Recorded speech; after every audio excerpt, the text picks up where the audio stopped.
Assisted reproductive technology, obstetrics, gynaecology എന്നിവയിൽ വിദഗ്ധരായ care സെന്ററിന്റെ 20ാം വാർഷികാഘോഷം വിപുലമായ പരിപാടികളോടെ സംഘടിപ്പിച്ചു. അഞ്ചേരിച്ചിറ ചാക്കോളാസ് പവലിനിൽ നടന്ന കെയർ സെന്റർ കുടുംബാംഗങ്ങളുടെ വാർഷികാഘോഷ പരിപാടികൾ മുൻ നിയമസഭാ സ്പീക്കർ അഡ്വക്കേറ്റ് തേറുമ്പിൽ രാമകൃഷ്ണൻ ഉദ്ഘാടനം ചെയ്തു. കെയർ സെന്റർ സ്ഥാപകനും ചെയർമാനുമായ ഡോക്ടർ കൃഷ്ണൻകുട്ടി ചടങ്ങിൽ അധ്യക്ഷത വഹിച്ചു. ചെയർമാൻ കേക്ക് മുറിച്ച് കെയർ സെന്റർ കുടുംബാംഗങ്ങളോടൊപ്പം സന്തോഷം പങ്കിട്ടു. കെയർ സെന്ററിലെ മെഡിക്കൽ വിദഗ്ധരായ director doctor Nirmal Krishnan, doctor Nimmi Nirmal, doctor Siju Raveendran, doctor K S Sreeja, doctor Bineesh C Krishnan, doctor Prasanth തുടങ്ങിയവർ വാർഷികാഘോഷ പരിപാടികൾക്ക് നേതൃത്വം നൽകി.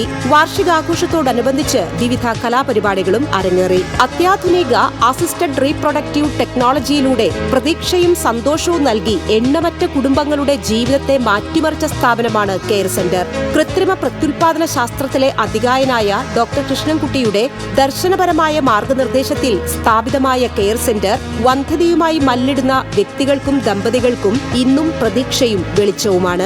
വനിതാ ദിനത്തോടനുബന്ധിച്ച് നടത്തിയ പെണ്ണ് തിളക്കം പൊന്നു തിളക്കം എന്ന ഫോട്ടോസ് മത്സരത്തിൽ ഏറ്റവും കൂടുതൽ ലൈക്ക് ലഭിച്ച 4 പേർക്ക് ചടങ്ങിൽ ഗോൾഡ് കോയിൻ സമ്മാനിച്ചു.